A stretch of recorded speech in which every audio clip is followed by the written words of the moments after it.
This podcast is sponsored by nobody. Hey dudes, welcome to Splat from the Past, the only 80s themed horror sci-fi show where things can get totally radical. Now today I am so friggin' excited for today's guest because I will be talking to a woman who needs absolutely no introduction, and I've been a fan of her since I was 3, and I'm talking about the gorgeous, the talented, the multi-talented, I should say, vivacious Lonette McKee. Yes, Angela Drake from Brewster's Millions and so many other great films that she's been in. I mean, she's had a great career. She's got such a beautiful, jazzy singing voice. You all know her singing voice from the Cotton Club, Round Midnight. She was in many Spike Lee movies like Jungle Fever and She Hate Me and stuff like that. And it's going to be a great conversation today. We've been trying to make this happen for 7 years, and finally it's going to happen. We were going to do this on Tuesday, but scheduling permitted, and so we had to put it on the back burner for 2 more days. And oh my God, she was a child prodigy when she was a kid, which I wasn't even aware of until I was doing research. And I'm going to ask her about that as well today. And, you know, she was also one of the Soul Sisters on The Wacky World of Jonathan Winters. She's had this amazing, amazing career. And she is real. She is not showbiz fluffy. She is real. And we're going to be having real talk. And it's going to be so friggin' awesome. She's very political and socially conscious. If you visit her Twitter page, you can see all of that. And I can't tell you just how friggin' excited I am. So, yeah, here is my interview with Lonette McKee.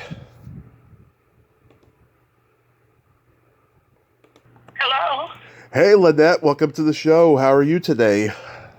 Thank you, Tommy, dear. I'm well. How about you?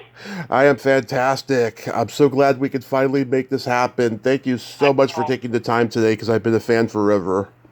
Well, thank you. Thank you for, letting me try again, because I really messed up that day. It's all good. It's all good. You know, I've waited 38 years. I'd wait another 38 years for you. Oh, bless their heart.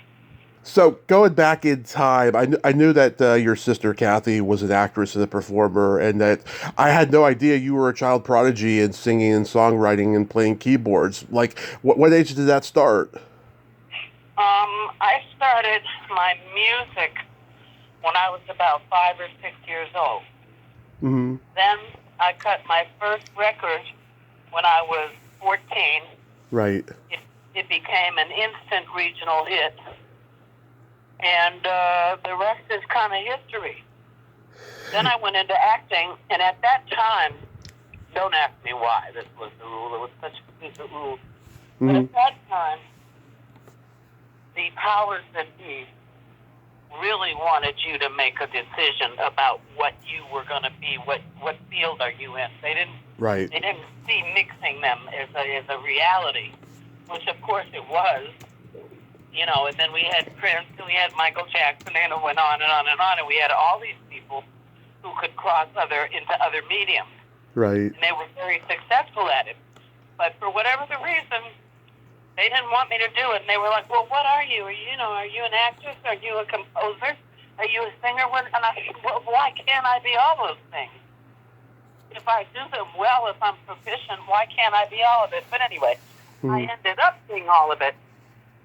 But it wasn't what the powers that be, if you will. And when I say powers that be, I mean the record label. The suits. My first big deal was an independent label in Michigan, in Detroit, called MS Records, which really wasn't, I don't know what it was. It was like some sort of storefront label.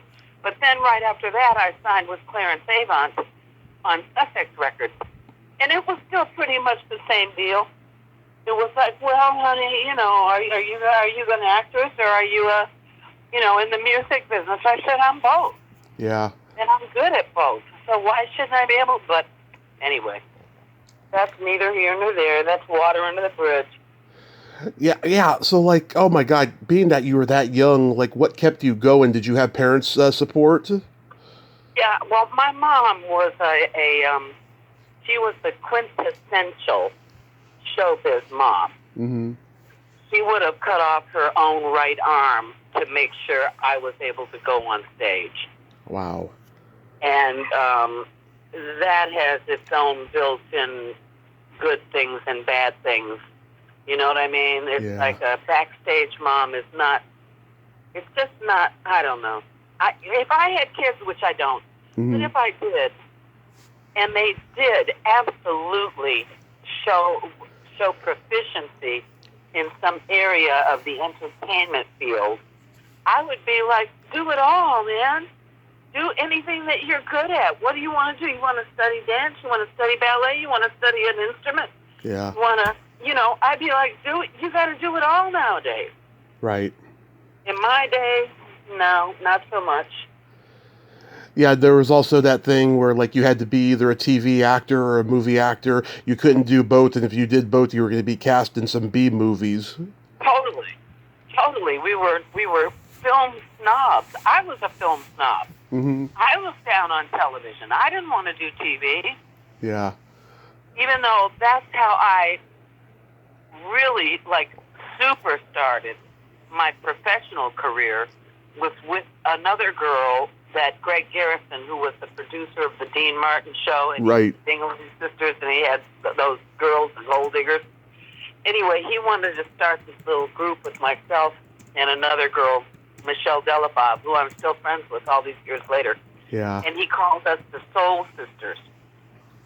And we were exclusive to the Wacky World of Jonathan Winters Yeah. television show.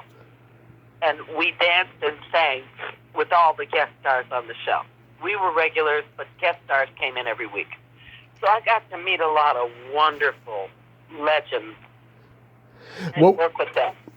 What was Jonathan Winters like? Because he was this manic depressive genius who spent time in a mental institution. He had shock therapy, and yet it never affected how funny he was with all those characters he did. Like, he was such a brilliant improviser. What was he like as a person?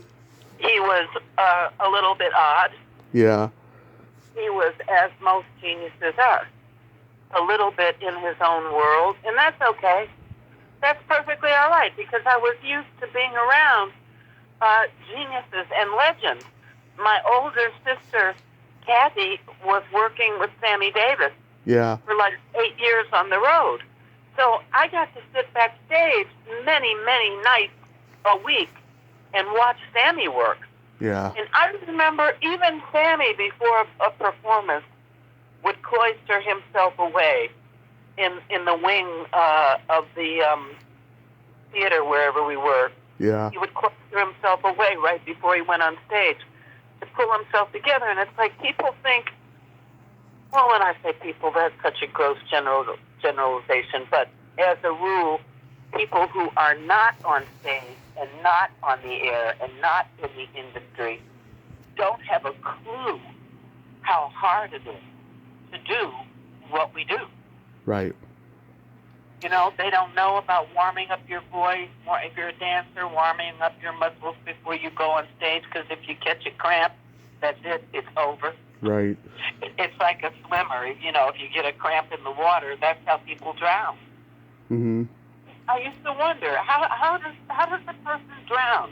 You know, you can tread water and you can yell for help, but I found out later in life, when I started getting cramps, when I actually owned my own pool, I learned about what it meant to catch a cramp in the water. Mm-hmm. And I learned how you die if you get a cramp when you're in the water.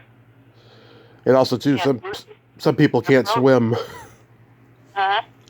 Yeah, I can't swim worth a shit. So, like, I've been saved from drowning many times. Oh, my God. That's scary. Yeah. And I'm a big guy, too. Like, I've been in some deep pools, and I just never been able to, like, hold my balance and you know, be above water sometimes. Well, you know something? Sometimes your body mass, your ratio of muscle to fat, makes you be a sinker. I think that's how it works. I mean, if you're a sinker, you're a sinker. And you better really learn how to swim before you get in the water, because you're going to sink. Right. You have no fat on your body. If you're totally all lean muscle, I think that's when you sink. If you give me a pool that has like, a non-shallow end, like a 6 feet or something, I'm a happy guy. I could just hang out in the pool though, but deeper than that, no, I cannot. Well, if you know what, I'm of the belief that if you don't feel a thing and if you don't really want to do a thing, don't do it. Right. That's all. There's no reason for you to be in the water. Really. Right. Unless you're on some sort of a cruise and it goes down, and then you're left there and you're like, why didn't I learn to swim? I should have learned to swim. Well, what are the chances of that happening in your lifetime? Right. Yeah. So, whatever. You're not missing anything. So when you first moved in with your sister when you were like, what, 14? Is that when you met Richard Pryor? Yeah, I met him then, but she wasn't working for him then. She was working for Sammy Davis. Uh-huh. And he was my real introduction into the industry, was watching Sammy. Yeah. And I mean, what better person can you watch and learn from than Sammy Davis Jr.? I mean, arguably the greatest entertainer who ever lived and ever will live. I don't know about it in today's standards, like with the Beyoncés and those people and the Michael Jacksons that we had. Yeah. But in my day, you couldn't get bigger and more capable of doing everything on stage than Sammy Davis. I agree. Yeah. I think he was the best tap dancer. Oh my God, he was just fantastic with those feet he had. Everything. He could play the drums. He could play horns. Yeah. He danced. He sang. He was funny. He told jokes. Yeah. He was smart. He was the whole package. So when you grow up watching that, you can't have a better teacher. He was a teacher, is what he was, and just he put up with so much shit at a very different time in the entertainment industry. It's a miracle. He said shortly before he passed, he said, "I'm 64, but I feel like I've lived the life of a 164-year-old." I know, and you know what? By today's standards, look at how young 64 is. Yeah. I mean, that's just like middle age now. I know. And you know what they say? They say only the good die young. That's right. That's exactly right. This is a tough place to exist if you're a good soul on this planet. It's hard on this planet because there's a lot of suffering and stuff. And even if you're in a particularly perfect life situation, as it were, we can't live with blinders on. So even if your life is good, you can't help but see the misery around. And it is all around us. A lot of misery. Yeah. If you have any kind of compassion in your soul and your heart, you can't ignore those things. So really, sometimes I question if we're ever really meant to be truly happy on this planet this time around. I don't think we are, Tommy. I know. I have always said, people say, is there a heaven and hell? I think there is a heaven, and I think we're living in hell. Mm-hmm. I couldn't agree more. Absolutely. I say that all the time. Yeah. It's like, yeah, there's a heaven and a hell, and we're in the hell part. We are.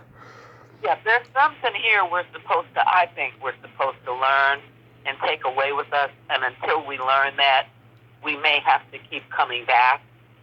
You know what I mean? I mean, you can't prove that theory.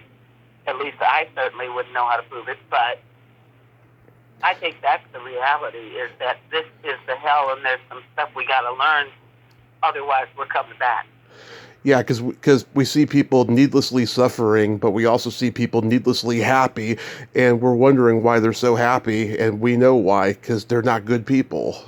I was going to say, yeah, and look at how many of them who are really, really successful, how many of them are good people? Very few. Yeah, and that's scary. Yeah. That's really scary. especially when you think that only a handful of people control all the wealth in the world. Because if those were like really great people, Mm-hmm. they could have alleviated, which I'm sure some of them have, they could have alleviated a lot of the misery and suffering with all the money that they have. Yeah, that's what I've been saying my whole life. I mean, people talk about, everyone should pay taxes and stuff, and everyone should do this and that. It's like, yeah, well, what about the rich people? Why don't you pass a law where it's mandatory for them to give because they have all this friggin' money that they're making every day, and they're buying frivolous things with it. Why not help the world? Because they're able to buy the politicians that can make those kinds of rules and laws and put them in place, and they buy off the people who can make those kinds of provisions. Exactly. Poor and the rest of the world, so they don't ever have to do it because they have the money to pay off the people who green light it. Exactly. It's gross. Yeah, they end up not having to do anything that they don't really want to do, other than, you know what gets everybody, no matter how much money they have? What? Sickness and aging. Yeah, that's true. Yeah, when you age out, there's no two ways about it. I don't care how much money you got. When you get to a certain age, you're looking at death. Okay? What you have ahead of you is way less than what you had ahead of you 30 years ago, 40 years ago. Now we're looking at getting up into old age, and then with that comes sickness and death. Occasionally, I'll interview an actress that has Botox, and I'll think to myself, why did she let herself, look like this? Because she was so gorgeous before. Why can't she just age instead of remaining young? But every once in a while, I'll run into an actress who was gorgeous and hot when she was young, and she aged so beautifully. It's like, I'm so glad she didn't get Botox. She acknowledges that I looked good before. I don't need to look good in the later years. No, I mean I think that's one of the few pluses of aging is that you get to a point where you don't care about certain frivolous things that we cared about so much right when we were young. Now all of a sudden it's like, I don't give a fuck about how I look. Yeah. I don't give a fuck about my gray hair. I don't give a fuck how heavy I am. If I get fat, If I get fat, good for me. That means I made enough money in my life that I could buy food. Lonette, I think you were gorgeous as an embryo, because you are gorgeous no matter what year it is. I mean, yeah, you always look great. Thank you, Tommy. Absolutely. I don't know how you got around to that compliment, because I sure wasn't fishing for it, but thank you. I know, but I had to say that. I had to come right out and say that. How does Sparkle come to you? Well, with Sparkle was strictly, wow, that was really luck. Yeah. Happened and being in the right place at the right time, and by that I don't mean getting any kind of special treatment. By that I mean I was in L.A. when they had the auditions for Sparkle. And I heard about it, and I was the fledgling actor. I wanted to be an actor. I wanted to be on stage or in film or whatever. I really didn't care which medium. So I went on a big open call, audition. Big, huge. I mean, there were there had to be 500 girls in this big studio on the Warner Brothers lot that we auditioned in. And I mean, it was just packed with every gorgeous girl in the entertainment industry at the time. I remember I even saw some people that we know, like Melba Moore and Jane Kennedy, and yeah, all those gals were auditioning for Sparkle. And I just went in and sat at a big grand piano and played one of my songs and sang. And they filmed us all, and a couple days later, I got the phone call that I got the role. Wow. Yeah. And by this point, Irene Cara, she had been doing Broadway since she was way littler, and by this point, she's probably Yeah. like 12, 13 years old. Did you know then she was going to be a huge star? Yes and no. Irene was always a very, what's the word? I don't like speaking badly of the dead, but honestly, Irene was never a happy camper. Yeah. Even at that young age, she was depressed all the time. There wasn't a lot of joy around her. I can imagine. She probably had stage parents or something. Well, actually, I knew her mom. Mm-hmm. I didn't know her father. I think her father, left very early and just wasn't in the picture at all. But her mother went with her everywhere. And her mother was with her in L.A., and I got to know her mother. And she was a very strong Puerto Rican woman, very loving, adored her daughter Irene. And Irene didn't have any brothers and sisters. So then you also have the only child syndrome going on. Kids that don't have any siblings don't learn certain things at a really early age that most of us who have siblings are forced to learn. Whether we want to learn how to share or not, we have to. Yeah. We have brothers and sisters, and we got to sleep in the same beds with them, and we got to sit at the dinner table with them, and we have to put up with their antics, and vice versa. Yeah. So we learn certain people's skills when we have siblings that I think is harder to learn when you're an only child. Mm-hmm. And Irene very much had only child syndrome. And she was just not a happy girl.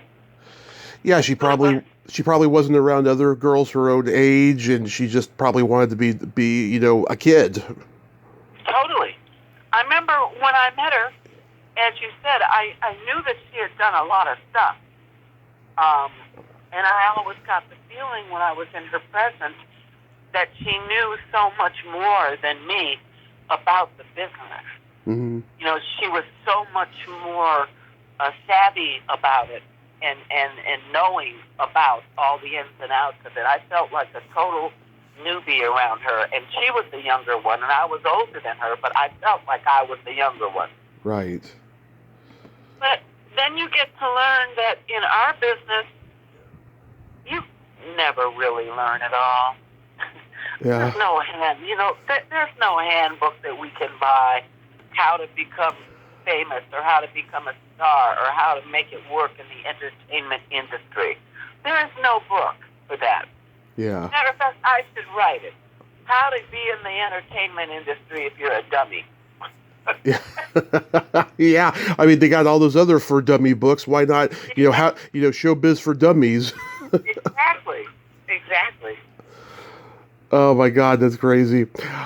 So the first movie you made with Richard was Which Way Is Up, which is such an underrated, hilarious comedy. I talked to her. I know. Yeah. Every time it comes on TV, I watch it, and I'm like, Richard was so fucking funny. Yeah. In subtle ways that if you didn't really sit glued to what he's doing, you'll miss it.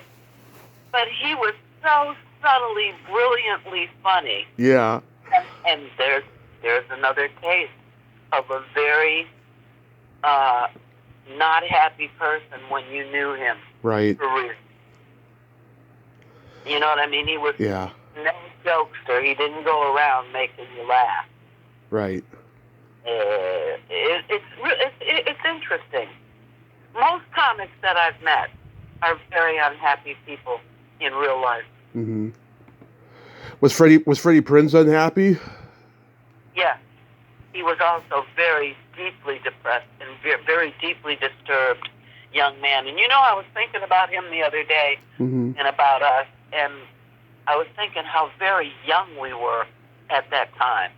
Mm-hmm. I mean, he had to be maybe 22 at best when I knew him. And I was a little younger, but not much younger. I mean, we were babies. Yeah. And I thought about it, and I remember talking about it with my mom, because when I was at his apartment one time, he had contracts lying on the table. They were his big contracts with the network for the show, for Chico and the Man. Right. I remember glancing at them and thinking, wow, he just leaves his contract laying around like this?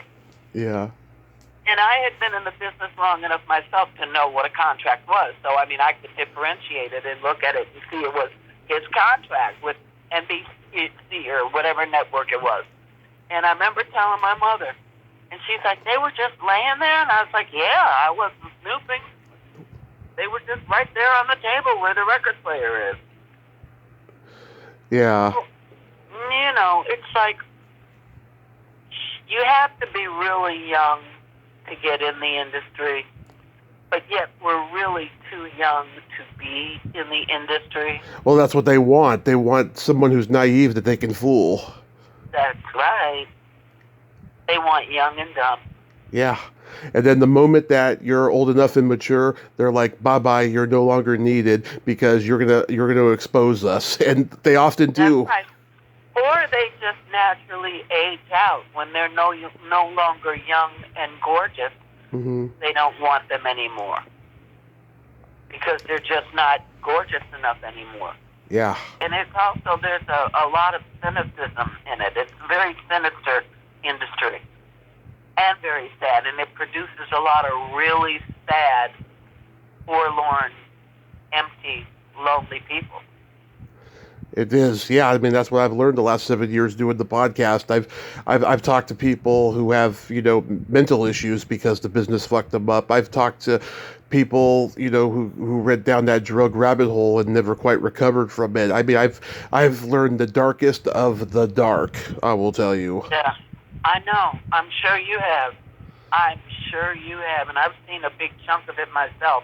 But now tell me, Tommy, how did you start the podcast? How did you get into this? I spent a decade doing stand-up myself, and during that time, I got into a really bad car accident. I spent 30 days in a coma, and oh my God, it was just the greatest miracle ever. And so while I'm in the hospital recovering, I'm listening to Mark Maron's podcast, and I had never heard anything like it, just how real he gets with guests. And I'm listening to celebrities swear. I'm like, oh my God, this is friggin' awesome. This is something I would like to do someday. And 2 years later, I started, and I've been doing it ever since. Bless your heart. I got to tell you, I know nothing about doing these podcasts and stuff and how you get started and how you're monetized. But I could have guessed that it was going to be no different than any other aspect of the industry. Yes, it's no different. It's geared towards ripping off the talent. Right. Okay, in your case, you're the talent. You're the one on the air asking the questions, coming up with the questions, right, trying to develop a rapport with the artist that you interview. Right. Yet there's other people, who have their hand out, who think they're entitled to your money. Yeah. I totally get it. It's weird, but no, that's the way of the world. Yeah, and also too, I mean, the good thing about it is that at least, anybody can do this now and just, get better at it and hone their skills and develop a following. I mean, 20, 30 years ago, no one had that. I mean, you had to rely on the suits, as we keep calling them. Exactly. It's the same in the music industry now. Yeah. We're in any industry. We don't need the higher up to tell us what to do. Yeah. And direct us anymore. The talent can do it because we have the equipment now. You can buy the equipment if you can scrape up the money or get a loan. You can go out and buy the stuff that you need to make whatever your creative art form is. In my case, it would have been music or whatever, which I eventually did start doing.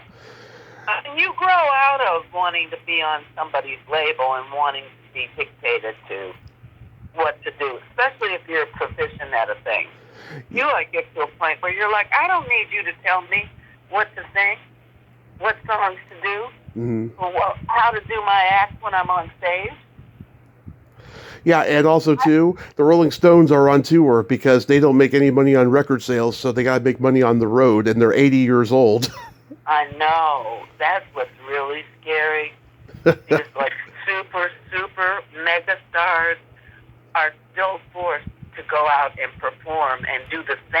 things they were doing when they were 20 at 80. Yeah. Now, you know that doesn't make any sense, because I don't know anybody that even wants to do what they wanted to do when they were 20. I know. No, I myself included. I don't want to be on camera. I don't want to be up on the stage doing the dancing and the singing and the minstrel show people my age. I want to be controlling the checks. Yeah. You know, that's the position I want to be in. Yeah, and I think you'd be very successful at it. Well, you kind of have to, and if you want to be successful later in life, you have to control your own shit. You can't have somebody standing over. Well, most of us at my age can't even tolerate anybody telling us what to do on stage. You know what I mean? Yeah. I'm not going to meet anybody who knows better what I do best than me. I got to ask you, speaking of pioneers, Michael Schultz, what was he like as a director? Michael Schultz. Okay. Here's another example of that I don't really want to talk badly of someone, but he wasn't the greatest guy. Okay. Well, let's put it that way.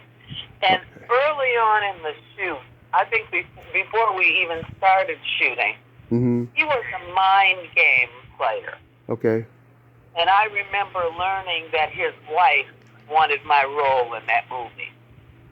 And he wanted her to have it, obviously. Why wouldn't he? Yeah. And that's how my relationship with Michael Schultz began. And I remember he came to my house along with a bunch of other studio execs. I forget what studio we were working for. Was it MGM? I don't remember. Universal.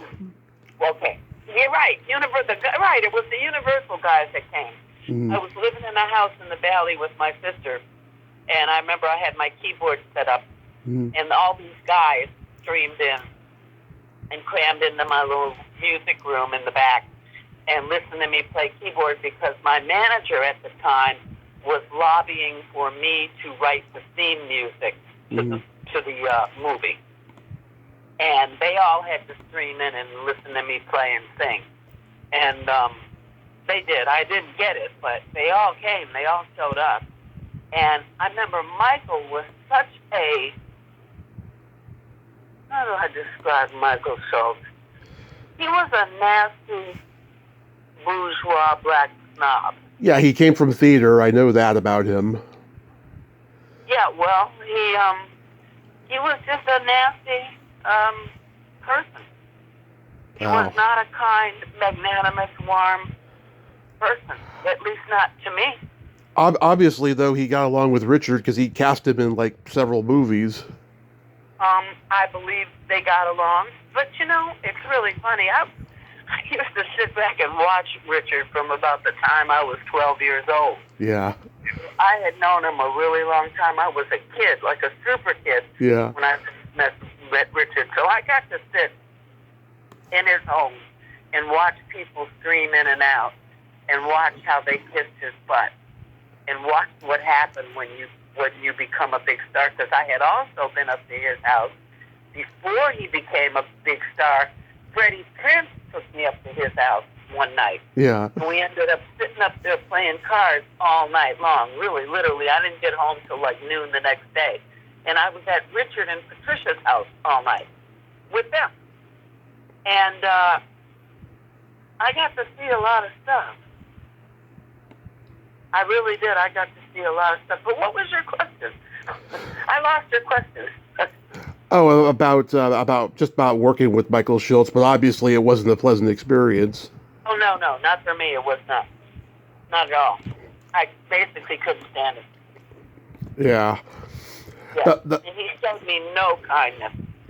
And I was still a newbie. The only thing I had done was Sparkle. Yeah. Oh, no, I think I had done Cuba right after. I don't remember. But Cuba, it was very early on. Let's put it that way. Very early on in my career. I was very young. Cuba was Chris Sarandon, Richard Widmark. Oh no, I'm thinking of another movie. Cuba with Sean Connery. Oh yeah, it was Sean Connery. And yeah, Chris Sarandon was in it though. Right. This was um and Brooke Adams. Brooke Adams, yeah. Uh-huh. Hector Elizondo, Denholm Elliott, Martin Balsam. Wow, that's a great cast. Everybody, Jack Weston, everybody was in that movie. Yeah. And it was directed by the director who directed the movie Help for the Beatles. Richard Lester, and he directed. Yes, Richard Lester. He directed Pryor in Superman 3 later. Oh yeah? Yeah. I didn't even know that. Yeah. When you did Showboat the first time on Broadway and you got that Tony nomination, were you disappointed that you didn't win? I was so thrilled to get the nomination and so shocked that I got the nomination. I remember I had a couple friends who had been in the business even though they were very, very young. And they told me, they said, you're going to get a Tony nomination. I was like, get out of here. They were like, oh, no, you are. You're definitely going to get it. Watch and see. Watch and see. And they were right. So I wasn't totally shocked by it, and I was happy by it. I was elated. But, again, it's all just a big game, Tommy. Mm-hmm. It's all a big game. You get dressed up, you go to the Tony brunch, you meet the other people who are up for Tonys. You compare clothing. Yeah, exactly. Buy your new stuff that you're going to wear and make your appearances in. And it's very anticlimactic. Maybe it's better, if you actually win, it probably has obviously it would have a different ending to this story. But for me, it was very anticlimactic. It was just a bunch of ways to get you to buy money, to spend money to buy clothes and show up at these fancy restaurants for these big banquet dinners that they had, where you sat up on the stage with all the other stars and you were on. You know what I mean? I found later in life that all these phony baloney showbiz functions are really just to get you to expend energy and money. Right. You have to look sharp, so you have to pay makeup artists and hair people and somebody to help you find the clothes and dress you, and then you buy the clothes. It goes on and on. Nothing is ever given to you. Right. You pay for all that stuff yourself. And you also pay for your own publicist. Oh, yeah. You can't get nominated for a Tony or any other type of major award unless you have a major publicist that you have on your payroll that costs like $10,000 a month. Yeah. These days, it's probably $25 a month. Yeah. What was Donald O'Connor like to work with? Oh, he was a hoot. He was funny. Yeah. He didn't fraternize as much with us younger ones. I was running with Chris Sarandon during the filming, and Brooke, and who else was around? Danny De La Paz. He's the actor that played my brother in the film. Mm-hmm. I was running around with those people. Sean was kind of off into his own world. Yeah. He had his own hotel suite. His wife would come and visit him, and he kind of was up. We never really got to know him. No, really. We just kind of let him be on his pedestal, but he was a really nice guy. He was nice to me. So was his wife. They were lovely people. When he did that classic scene in Singing in the Rain, the makeup laugh scene, where he's like, he's like, running all over the place, going up on the ceiling and everything. He was in bed for a week after that. It was so demanding, and he was so sore from doing that. Oh, Gene Kelly, you mean? No, Donald O'Connor. Oh, Donald. Oh, my God. Oh, Donald. Oh, man, that's a whole nother story. He was a wonderful, wonderful guy. Wonderful guy. Just warm and nice. But again, we let him stay in his own kind of world. We all, the young, younger newbies in the industry, as it were, we let these guys be up on the pedestal because we felt that's where they belonged. We didn't really try to fraternize with him. Mm-hmm. We didn't even try. It would have been like disrespectful. Yeah, because he's a huge star. He's untouchable. Huge. Yeah, I mean, it was huge. Like you said, come on, he did that dance with Gene Kelly where he's up on the ceiling. Yeah. Yeah. We recently lost Eleanor Coppola, whom you worked with her and Francis on the Cotton Club and Gardens of Stone. I love your singing in the Cotton Club and just your overall performance in it. I think you should have gotten an Oscar nomination for it. What was it like working with them? What was it like working with them? We didn't. You're not talking about Ellie Coppola, Francis's wife. Yeah, she passed recently. Oh my God, I didn't know that. Yeah. Well, I loved her. She was a wonderful human being. A wonderful soul. I didn't know we lost Ellie. Yeah. Oh my God, that's heartbreaking for me. But thank you for telling me. I wouldn't have known. Yeah, I told somebody last fall that someone they used to be close with died, and I had to cut about a minute and a half of weeping. Like, I hate being the bearer of the bad news, and I don't even know it because I assume they see it on the news, you know? No, and see, I hadn't seen it. Yeah. I didn't know. She passed on April 12th. Oh, man, I had no idea. Francis must be broken apart. I mean, literally. I mean, they were close. She was with them a lot. You know, it's not like he went and did his movies and left her at home. She was there. She was around. So I got to know her almost as well. Well, pretty much as well as I got to know Francis. Yeah. I got to know Francis really well.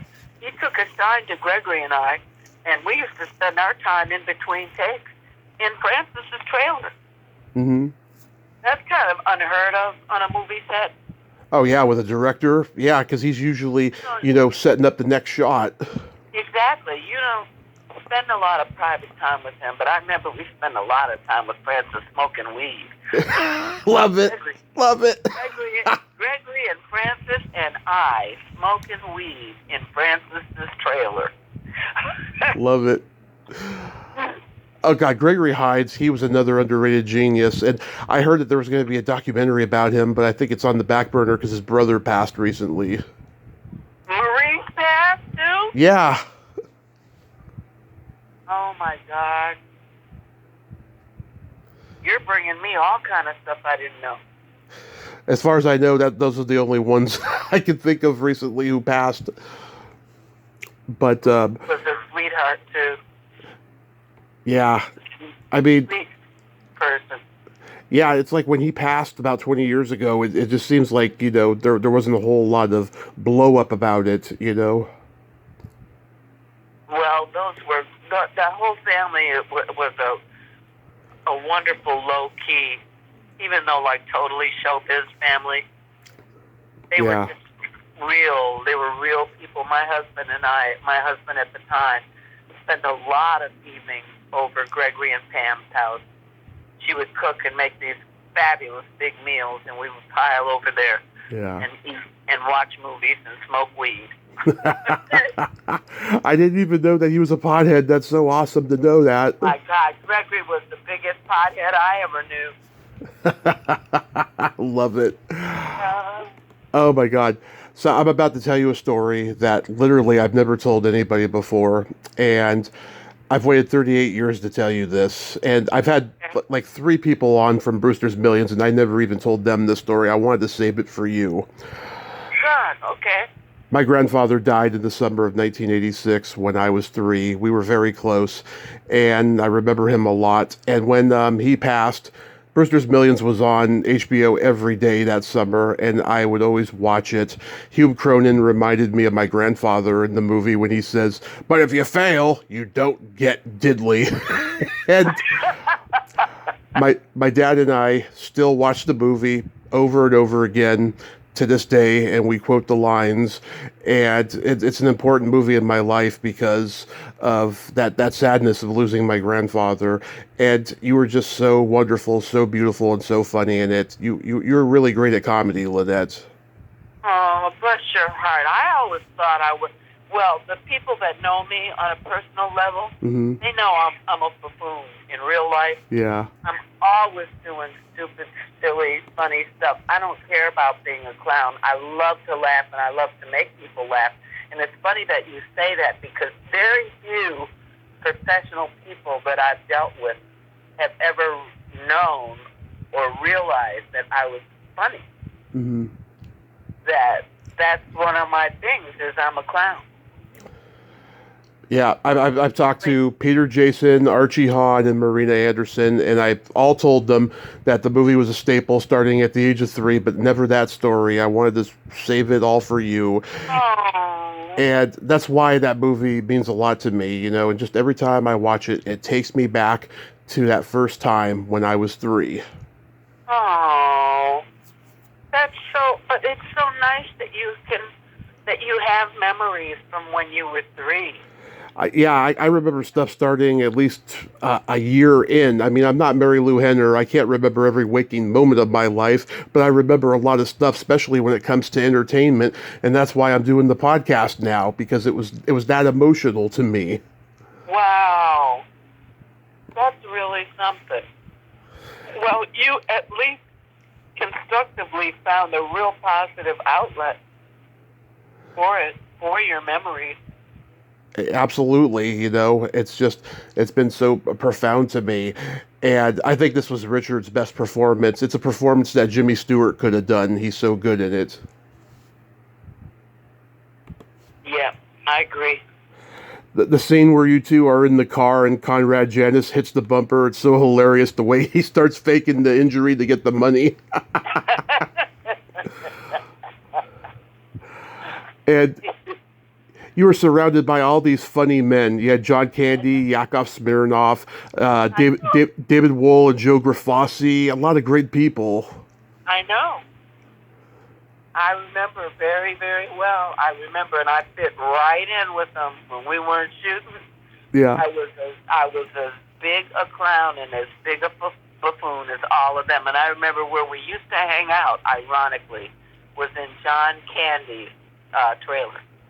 Yeah, I heard he used to have like a lot of alcohol and a lot of buffet food in his trailer.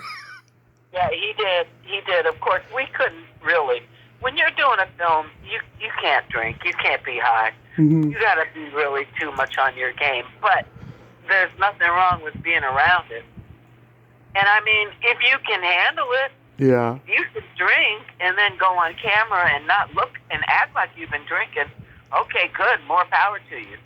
But for me, myself, that was the choice that I always made, was not to, it's always around you. Yeah. Always.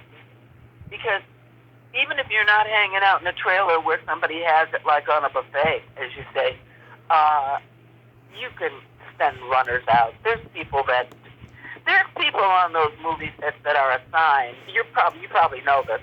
Mm-hmm. They literally are assigned to trail us all day long. Yeah. Individually. I mean, if you go in a ladies' room, you can hear them on the walkie-talkie. Yeah. She's been in for 5 minutes. She's not out, and within 5 more, I'll knock on the door. I mean, you can hear them discussing your personal business on their walkie-talkies, because that's all they do. Somebody trails you all day long. Yeah. Because they cannot afford to lose one of the actors. Oh, yeah. Certain actors, you know, they were pretty problematic, you know, with drugs and substance use. They just wanted to make sure that they behave, you know. And that they're there on their mark when the director says roll it. Roll. You know, they have to be there because hundreds of thousands of dollars are ticking away every hour on those sets. So, and your talent is just like your pawns and your people on the chessboard. You can't play the game without them. Yeah. So you have to know where they are at all times. Right. At all costs. And why did Paul Mooney say in his memoir that Richard didn't like John? John Candy? Yeah. Oh, I don't know. I don't know, because John was one of the nicest guys I ever met. Yeah, I never understood that, because near the end of the movie when Angela leaves Monty and there's that party and Monty doesn't want to tell Spike what's going on and stuff and they have that hug. It looks so genuine and real that you could tell that they had respect for each other. Well, John was one of the most happy and he really wasn't. I mean, I think he was like really a miserable guy deep inside because of his weight issue. Yeah. Because he was a handsome guy. John was a handsome guy. Mm-hmm. And he was so charming. He was so likable. I don't even know what he would have been like without all that extra weight on him. But no, you didn't care. You didn't see that when you were with John. Yeah. I never saw a fat person or a heavy guy. I just always saw John. That's my John. I'm going in John's trailer in between takes. Because that was after Richard burnt himself up, Mm-hmm. And it wasn't too long after that. And Richard wasn't, at that time in Richard's life, he was not real comedic. Yeah. Off screen and off stage. He wasn't. He wasn't a happy camper. He really wasn't. Yeah. He was always very troubled, very deep. I always got the sense that Richard was the deepest thinker in the room. Yeah. Always. Always. He was certainly a genius. I mean, just look at all the stuff that he said. He was bearing his soul out to that audience. Oh, totally. And even before the fire incident, mm-hmm. Richard was a very deep, had a tendency to be a dark kind of guy. Yeah. Because I had hung out with him, like I said, from the time I was like 12 years old, because my sister was dating him. Yeah. And I used to just sit on the floor and watch them, and watch people come and go, and watch Richard, and laugh with Richard. Actually, Richard got my humor totally. Mm-hmm. Totally got me. And he would laugh at me. And he would say, yeah, you're funny. You're a funny little girl. I was like, I know I am. Yeah. I was so fast. I was like, I know that. You can't tell me nothing I don't know. Yeah. I think that Around Midnight is the most underrated movie ever made about jazz. What was that experience like? That was incredible.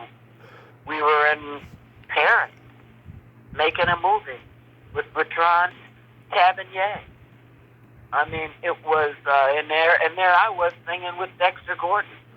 And Herbie Hancock, who needs no introduction, that guy. And some other of the greatest musicians in the world whose names evade me at the time. But, I mean, that was the real deal. That was the real deal. I had a ball. And I was married at the time, and my husband was there with me. Mm-hmm. And we had a ball. All I did was eat.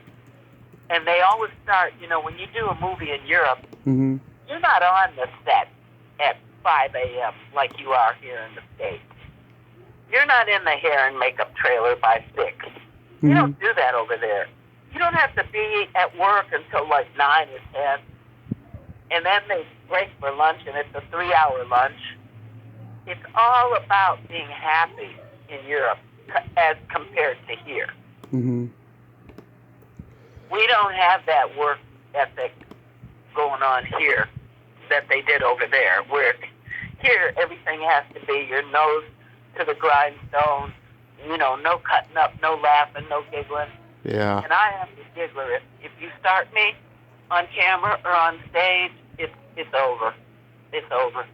I got to figure out ways to scoot out of it and not let the audience see what's really going on, because once I get started laughing, that's it. Yeah. You've done many movies with Spike Lee. My favorite is Jungle Fever. Oh, yeah. That was an interesting experience. Yeah, that scene where you and the girls are having locker room talk and talking about not dating white men. It's so hilarious. I miss that kind of locker room talk, both in real life and in entertainment. Everyone's like offended these days. I know. And we don't get together in groups like that. Yeah. Who's got a group of friends that get together regularly, 4 or 5 people, and every single week? I mean, I guess if you're like in a poker Yeah. club. Or on Zoom because of the pandemic. Yeah, exactly. Yeah. Well, the pandemic knocked everybody out of business for a long time. Yeah. Really, everything. I mean, But yeah, like no one's getting together anymore, it seems. I know, and you know what? It showed us that we're really not ready for a big thing like that. Any kind of a big, like, disastrous thing like that. Yeah. Look at what happened. The world stopped. Yeah. This country certainly did. I mean, we just stopped. For a year and a half, I had never did so much crying in my life. I really thought that we were going to have some type of Armageddon or something. It was scary to me. It was. I agree. It was. It made us all, well, those of us that are thinking people, it made us step back and really take a look at our lives and what's going on and what there is to lose if we should lose our lifestyle, our way of life. What happened? Yeah. In a catastrophic situation like that. And you know what, folks? People weren't handling it so well. I mean, there's 2 sides to every coin. You can either look at it and say, it's amazing that more people didn't die and more horrible things didn't happen. Mm-hmm. And the other side of that coin is it was very horrible, and a lot of horrible things did happen, and a lot of people did die, and a lot of us didn't take it that well. Yeah. I know. And there's people that, will never learn, and they didn't learn during this, and they're still being stupid. You just go on their social media pages, and they're being awful people. I know. Now, you see, that's something I can't do. Yeah. I can't go in. I can't bury, because, you can really, as I know you must know, you can really lose yourself. Yeah. Like even in threads and in the all of that stuff. Once you go in, it sucks you in. You can't get out. Mm-hmm. You have to keep reading. You have to keep going from page to page. You have to.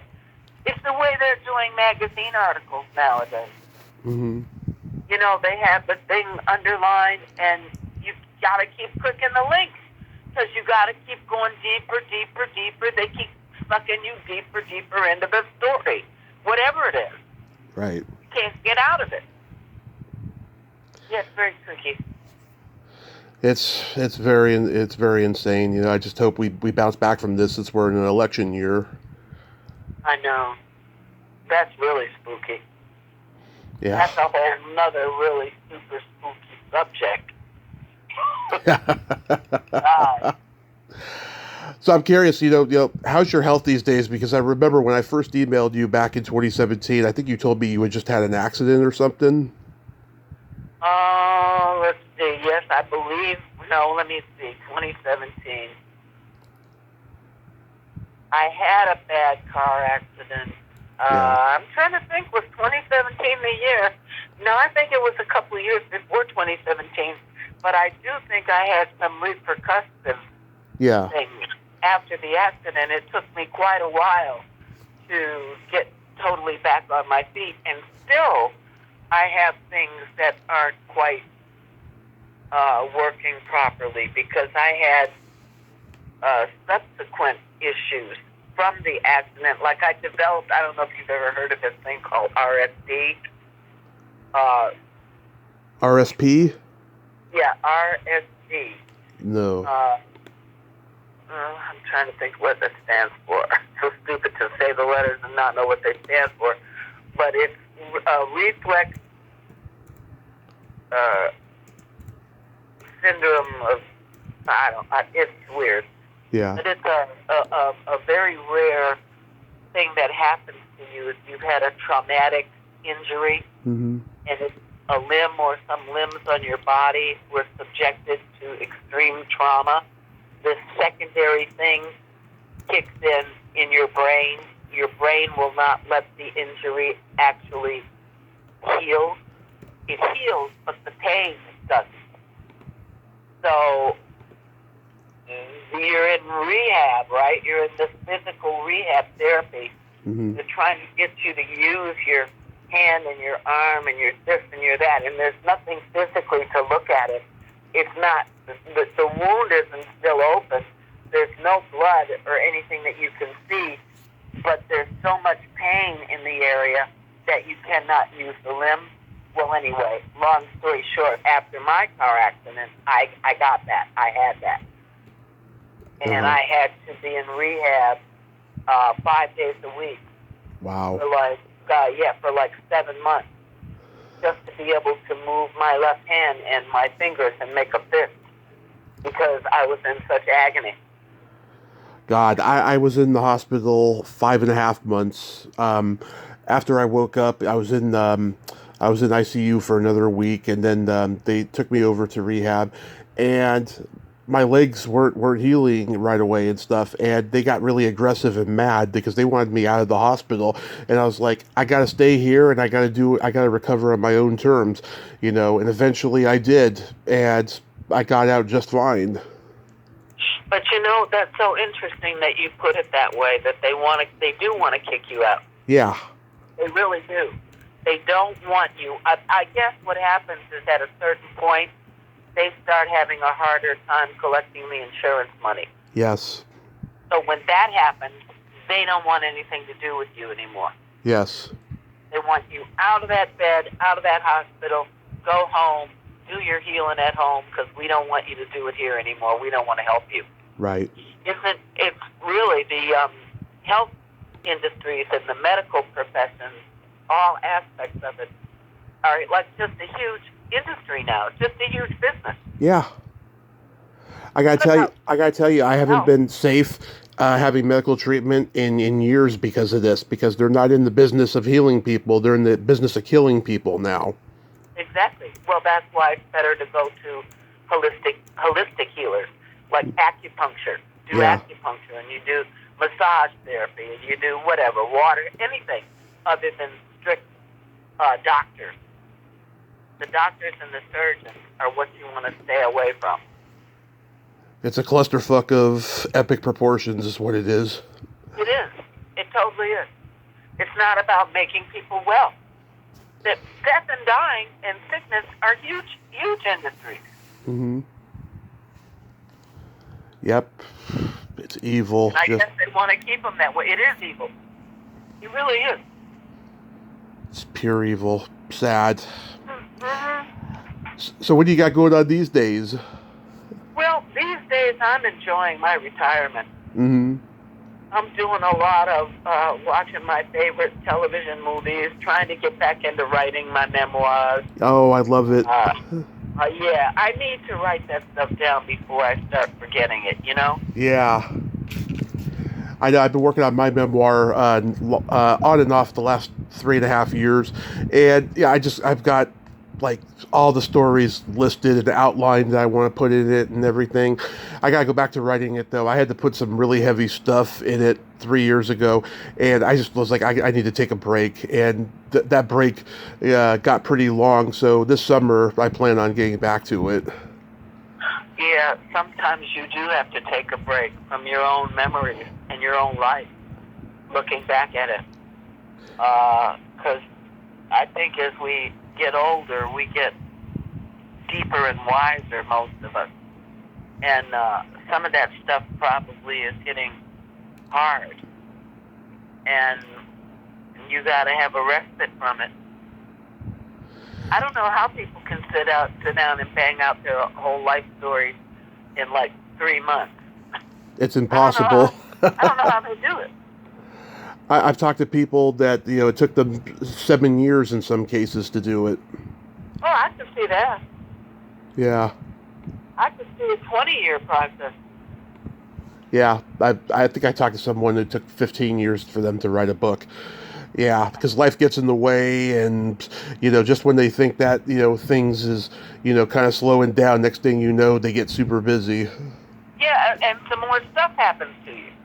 Yeah. And stuff as you continue to grow and age, and life goes on, you have more stories to tell Mm-hmm. and more things to remember. Yeah. Do you sing in the shower? No, Because really. I could imagine that would be like your only outlet for singing these days. No, if I'm warming up for a show, I'll sing in the shower. It's good to sing in the steam because that warms up your vocal cords. But no, as a rule, no. I'm having a nice respite from all that because I tell you, Mm-hmm. that's a rough gig. Yeah. That's a rough gig. You cannot eat what you want. You can't drink what you want. You can't do what you want because you got a show that night. Yeah. That's why my heart goes out to all the entertainers who are getting older, but they're still literally making their money by being on stage. Mm-hmm. I don't know whether it's by choice or by necessity, but I feel for them because you get tired. Mm-hmm. I know they go from city to city. They're on this, 40 city tour, and then they take a month or two off, and then they go back out again. It's grueling. It is grueling. That's how Sammy lived. But then you go to their home, and you see why they have to live that way. Yeah. They got 5 Rolls Royces in the driveway, and they have 3 maids on duty 24/7, Mm-hmm. and you can see by the opulent lifestyle that they have to keep working to keep that lifestyle going. That's the catch-22. Mm-hmm. You do it at first to make the money so you can live like that. Then you start living like that, and then you become a slave to it. Yeah, not only that, but they also got houses in other areas too. Exactly. It's never just one. When you have all that money, it's never one. Yeah.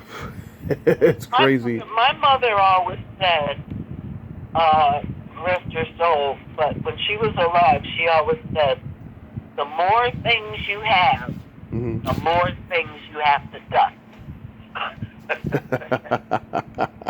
That was her philosophy. Love it.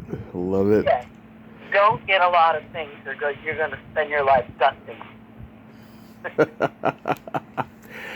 Real quick, we gotta play my secret silly game. This is a series of silly slumber party questions. It's no win or lose, it's just pure fun. And how the game works at Lonette is I ask you the question, you answer it, and then you ask me that exact same question and I answer it. And feel free to comment on the answers because they might be funny. Okay.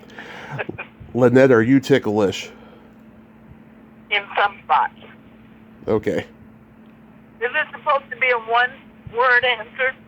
Oh no, you could give me a story, you could give me one word, anything. Okay. In some spots, yeah. Awesome. Are you ticklish? Yes, but if you tickle me without warning, there's a chance I might hit you in the groin. My sentiments exactly. Yes. Is your belly button an innie or an outie? It's an outie, and it still bothers me to this day. I have an umbilical hernia. Oh, I actually think outies are pretty sexy. I think that they're horrible. The reason they're out is because the muscles, whatever, that hold them in aren't working. Yeah, or the doctor cut the cord incorrectly. Exactly, or you might have what I have, which is an umbilical hernia. So I can't stand for my belly button to be touched. I cannot stand it. I'm sorry. Yeah. So, all right. Well, you kind of already answered yours. Didn't you, or did you? I also have an innie. Okay. What color are your toenails painted? They're not painted right now. Okay. It's not sandal weather yet here, and even when it is, I won't wear my feet exposed to. No, I'm not a sandal wearer person. Okay. Me, I have light purple. Okay. Yeah, I like to do elaborate colors. I love it. Yeah. What would you say is your best personality trait? Mm, personality trait. Compassion. I agree. And for me, I'm a Gemini, so I have empathy and I have no filter. But that's good. That basically that empathy is compassion. Exactly. Right. And no filter is honesty, is truth. It is. So I see those as benefits and pluses. If you could have anything named after you, what would it be? A bird. Ooh, that would be nice. Lonette, the Lonette bird. Yeah, the Lonette bird. Love it.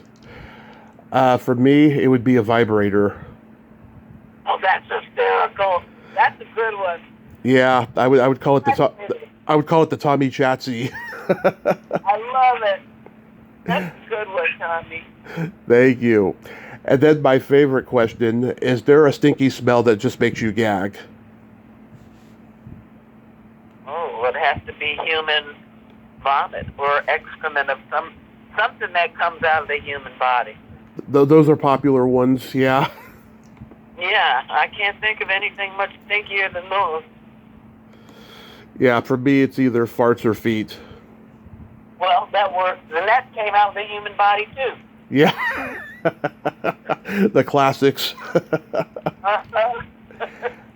And I have a couple jokes for you. Okay. What do you call a boy that doesn't masturbate? What? I don't know. A liar. That's a good one. Yeah. What kind of meat does a priest eat on Friday?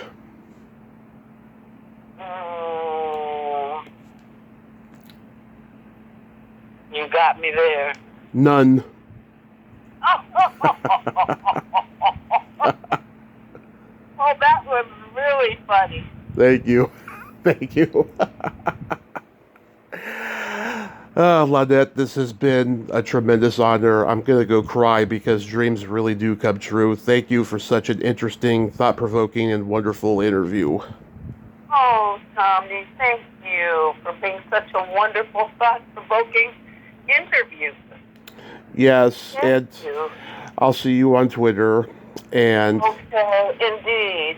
please take good care of yourself and be safe. You too. And finish that memoir because the world needs to hear your story. It's amazing. Oh, bless your heart. And so we will stay in touch then, right, Tommy? We will stay in touch. Okay, my dear, thank you so much for taking the time to ask me how I felt and thought about things. I appreciate it. Absolutely. Love you. Have a great day. Love you too, Tommy. Bye-bye. Bye-bye. Well, there you have it. Lonette McKee, ain't you a sweetheart? Oh my God, what an amazing, funny, insightful woman.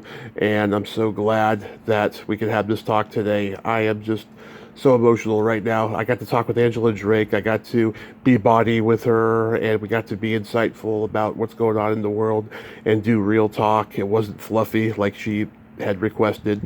It's so awesome. So awesome. Well, until next time, this is Tommy Throwback Kovac saying there's no shame in living in the past because the present sucks. Later, dudes.